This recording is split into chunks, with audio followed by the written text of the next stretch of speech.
Greetings, I'm here to do my debrief of my shadow of the week. My shadow of the week was this Fyrinnae pigment Immortality. It is a rainbow of colors against a charcoal brown black background, and you can see it's swatched quite easily. It's a little harder to work with on the eye. So I will go ahead and get started. I'm going to tell you a little bit about what I thought of the Fyrinnae pigments and go ahead and do a look.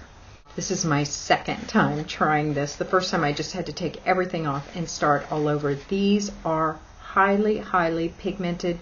They don't blend as easily as other pigments because they're meant to be really dramatic, intense pigments.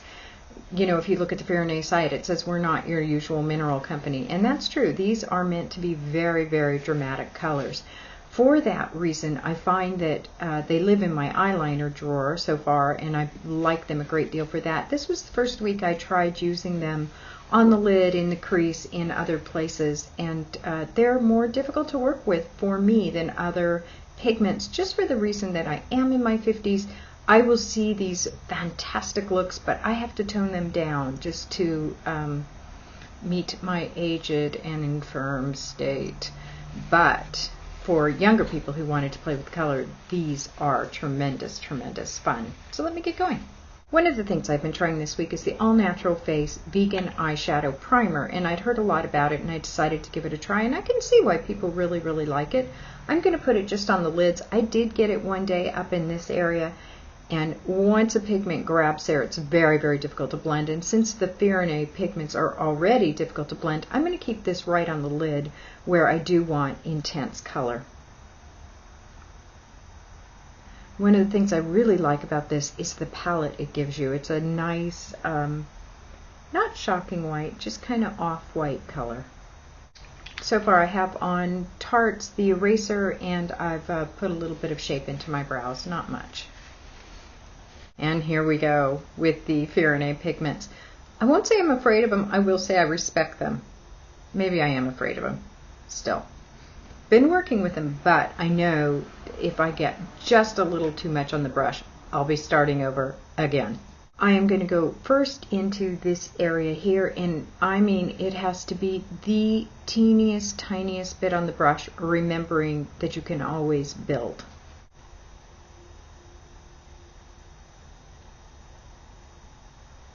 And I just tapped the smallest bit on. Time to blend.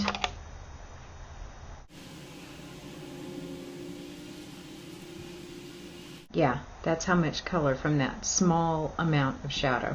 That's what I mean by pigmented. It is really intense, and I had on the tiniest bit. The good news is you can buy samples of these Fyrinnae pigments, and it's going to be like more than enough product, because you use, I mean, to get this much color, it is the teeniest, tiniest amount. I really can't emphasize how pigmented these are. The next color I'm going to go with is this color by Fyrinnae called Winter Again. This is really a lovely color. It is a mostly white with a soft blue.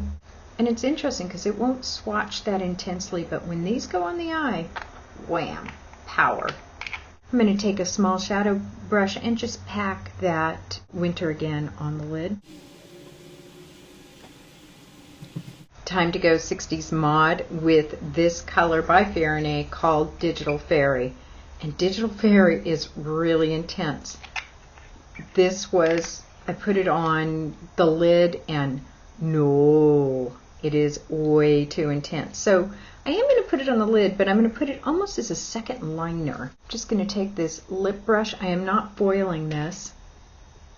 And I'm going to make a line right over the Winter Again. That is not foiled. That is how intensely pigmented that blue color is. Okay, that much color punch using almost no pigment to speak of. It's amazing. It's truly amazing.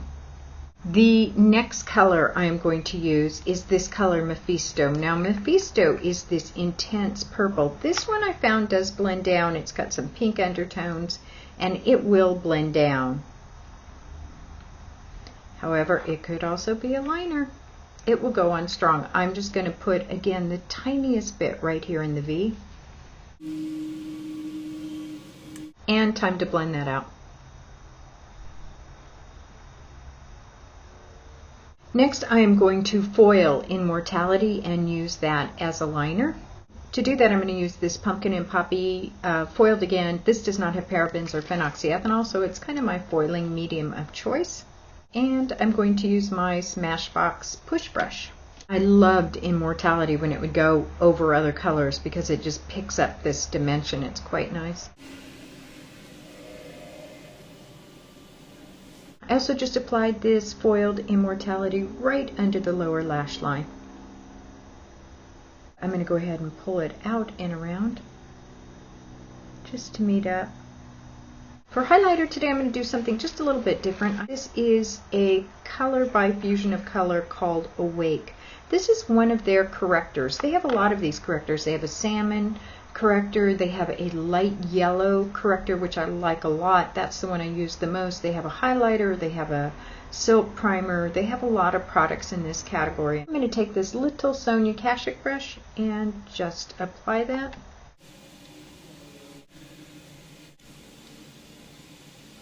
I find I can use these Fusion of Color correctors in the inner corner without them grabbing wrinkles or crepiness, which is kind of nice. For mascara this week, I did open this Physicians Formula Organic Wear Lash Boost Mascara. Heard the one in the green tube is better. I have to say, not a fan. Very dry, just doesn't do for my lashes what 100% Pure did, but I'll use it. It has a massively big wand. That said, it's getting better as I use it more. The first day or two that I used it, I really found it kind of impossible, but today I'm putting it on and noticing it's doing a little better. It does make my lashes appear thinner than they are, which is strange. Kind of thin and spidery, and the 100% Pure makes them longer and fuller.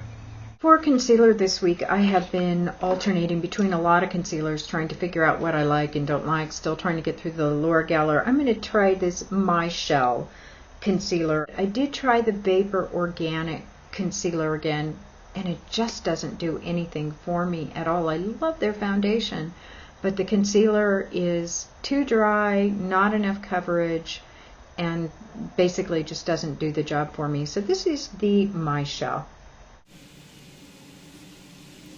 Trying to figure out how this stacks up next to the Un concealer, because I really would like to get to the point where I'm using a natural concealer.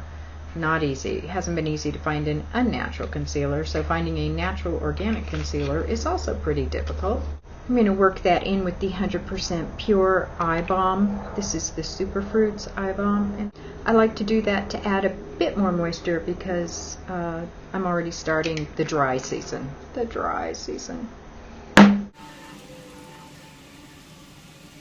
Time for some cheeks. I'm going to use the Pumpkin and Poppy Oak Bark Contour. I like this better than the bronzy kind of Bronze and Brighten, which is, I've been trying to use that by the Laura Geller, but I do prefer this. This is a plummier shade, and I think for the fall it's really nice, especially, plus it gives a really subtle contour.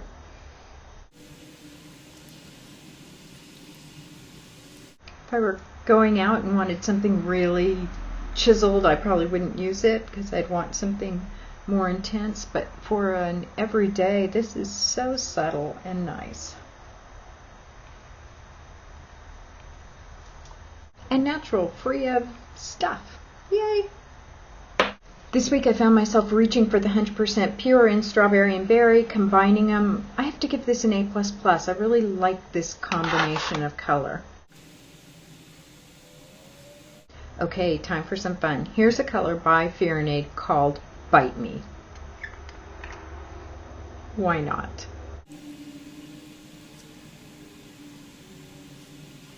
Did a lip scrub this morning just to make sure that these pigments went on.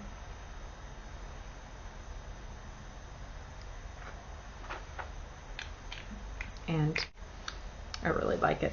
I'm going to use the Glamour Doll Eyes Bronze Goddess. going to line with this Jordana Easy Liner in Tawny.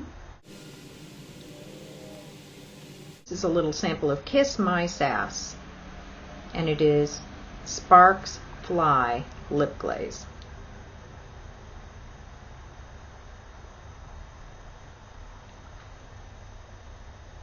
That is the completed look, except for I think I'm going to go back to that Digital Fairy and just add a little bit more of this blue color right on the bottom, just to even things out a bit. Taken the clip out of my hair and brushed it. This is the final look. I would say that for 53, this pushes the envelope. Here is that eye. I kind of like the eye, but overall it's just kind of, whoa, there's a lot of makeup on your face, and it's really, really bright. But it's kind of fun for a change, so I think I'll enjoy it for a day. As always, thank you so much for watching. Please comment and let me know what you're up to, and let me know if you've tried Fyrinnae and if you find that it works for you, particularly if you're in your 40s and your 50s. I do kind of enjoy every once in a while playing with something really bright, and I think that's where Fyrinnae will fit into my collection. That and his eyeliner. Holy cow, it can line an eye. We are still having gorgeous fall weather here. I hope you are too. Make it a great weekend and a great week ahead. Bye.